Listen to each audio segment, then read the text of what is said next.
Assalamualaikum warahmatullahi wabarakatuh. Baiklah, kita akan kembali melanjutkan pembelajaran kita. Nah, sekarang kita akan masuk ke panjang busur dan luas juring pada lingkaran.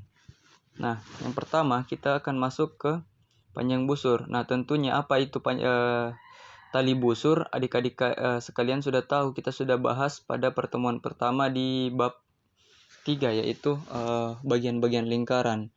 Nah, tentunya pada gambar ini panjang busur yang dimaksud itu adalah panjang yang bergaris merah ini. Nah, ini.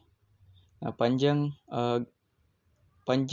busur yang berwarna merah ini yaitu busur AB. Nah, jadi berdasarkan gambar ini, kita harus membandingkan antara sudut AOB. Nah, ini. Sudut AOB berbanding 360 derajat. Nah, sudut 360 derajat ini adalah sudut keseluruhan lingkaran. Artinya kita harus membandingkan bagian kecil terhadap keseluruhan lingkaran. Kita bandingkan sudutnya. Sudutnya AOB terhadap sudut keseluruhan lingkaran. Kemudian kita akan bandingkan juga panjang tali busur AB dengan panjang keseluruhan keliling lingkaran, yaitu panjang busur AB per keliling lingkaran. Jadi kita bandingkan keduanya untuk untuk bisa menentukan panjang tali busur. Nah, setelah kita bandingkan, kita peroleh persamaan seperti ini. Nah, selanjutnya kita pindah ruaskan K. Nah, karena K di ruas ini dia adalah pembagi, maka kalau kita pindah ruaskan dia akan menjadi kali. Menjadi seperti ini. Jadi panjang busur AB itu sama dengan sudut AOB per 360 derajat dikali K. Nah, untuk lebih jelasnya keterangannya adalah sebagai berikut. Sudut AOB adalah sudut juring AOB. Sudut juring ya. Kan ini juring AOB yang dibatasi oleh jari-jari AO dan jari-jari OB dan tali busur AB. Nah, jadi itu namanya juring AOB. Jadi sudutnya juring AOB ini disimbolkan dengan seperti ini. Nah, selanjutnya untuk panjang busur AB ada kayak garis melengkung di atasnya dan K adalah keliling lingkaran. Nah, selanjutnya luas juring.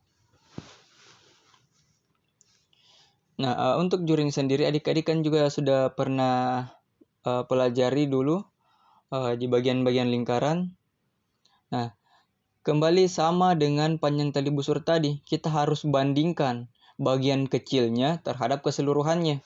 Nah, jadi kita bandingkan terlebih dahulu sudut kecil yang ada di juring ini, yaitu sudut AOB terhadap keseluruhan sudut pada lingkaran. Nah, jadi sudut AOB berbanding 360 derajat. Kemudian kita bandingkan luasnya juring terhadap luasnya lingkaran. Karena luas juring ini sebenarnya adalah bagiannya lingkaran.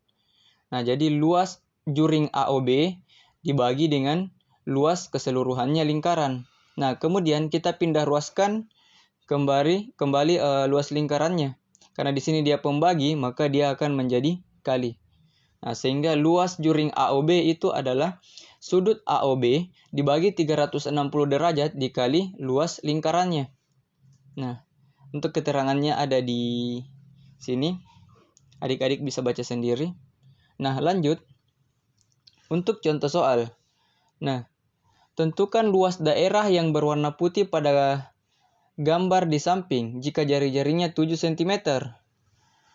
Nah, gambar yang dimaksud itu adalah gambar yang ada di daerah yang di bawah contoh soal.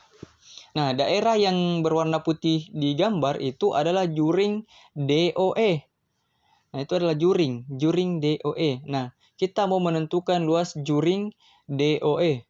Nah, seperti yang kita ketahui bahwa persamaannya itu adalah LDOE atau luasnya juring DOE sama dengan sudutnya DOE dibagi 360 derajat dikali luas lingkaran seperti yang kakak jelaskan tadi di materinya. Nah, selanjutnya luas juring DOE ini sama dengan sudut DOE dibagi 360 derajat. Nah, ini kan luas lingkaran yang di atas. Berarti kita ganti dengan Pi kali R kuadrat. Nah, seperti yang kita ketahui bahwa luas lingkaran itu sama dengan Pi kali R kuadrat. Nah, Selanjutnya, kita masukkan nilainya. Sudut DOE di gambar itu adalah 120 derajat. Pi adalah 22/7 karena R-nya adalah kelipatan 7. Nah, R-nya itu sendiri 7. Sehingga diperoleh, nah, oke. 7 dan 7 saling meniadakan, sehingga sisanya itu adalah 120 derajat dikali 120 derajat dibagi 360 derajat dikali 22 kali 7, atau 120 derajat dan 360 derajat ini kita sama-sama bagi 120, jadi hasilnya adalah 1/3. 1/3 dikali 22 kali 7.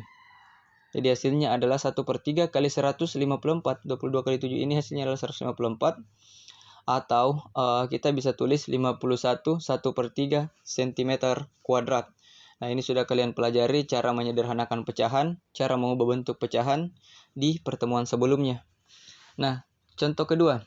Tentukan panjang tali busur CD pada gambar di samping jika jari-jarinya adalah 7 cm. Nah, yang ditanyakan adalah panjang tali busur CD. Nah, seperti yang kakak jelaskan tadi pada materi, bahwa kita harus membandingkannya. Nah, kakak sudah dapatkan hasil pembandingannya, yaitu CD sama dengan besar sudut COD per 360 derajat dikali dengan keliling lingkaran. Nah, keliling lingkaran sendiri itu sama dengan 2 dikali Pi dikali dengan R. Atau 2 dikali Pi dikali dengan jari-jarinya. Sehingga panjang tali busur CD itu sama dengan sudut COD dibagi 360 derajat dikali 2 dikali Pi dikali R. Selanjutnya, kita masukkan nilainya. Ingat, kalau dia R-nya kelipatan 7, maka Pi-nya kita gunakan 22/7. Oke. Jadi sudut COD itu kan 150 derajat. Kita masukkan nilainya. Ganti sudut COD dengan 150 derajat. Kemudian ganti R-nya dengan 7 cm. Nah, sehingga diperoleh persamaan seperti ini. Nah, selanjutnya, 7 dan 7 saling meniadakan. Nah, sementara 150 derajat dan 360 derajat sama-sama kita bagi 30 derajat. Sehingga hasilnya adalah 5/12. 5/12 dikali 2 dikali 22. Nah, oke. Nah, jadi hasilnya adalah 5/12 dikali 44. Nah, hasilnya itu 220/12. Nah, atau untuk penyederhanaannya itu 18 4/12, atau lebih sederhananya lagi adalah 18 1/3 cm. Oke, sekian yang kakak dapat sampaikan. Apabila ada kekurangan mohon dimaafkan. Wabillahi taufik wal hidayah. Wassalamualaikum warahmatullahi wabarakatuh.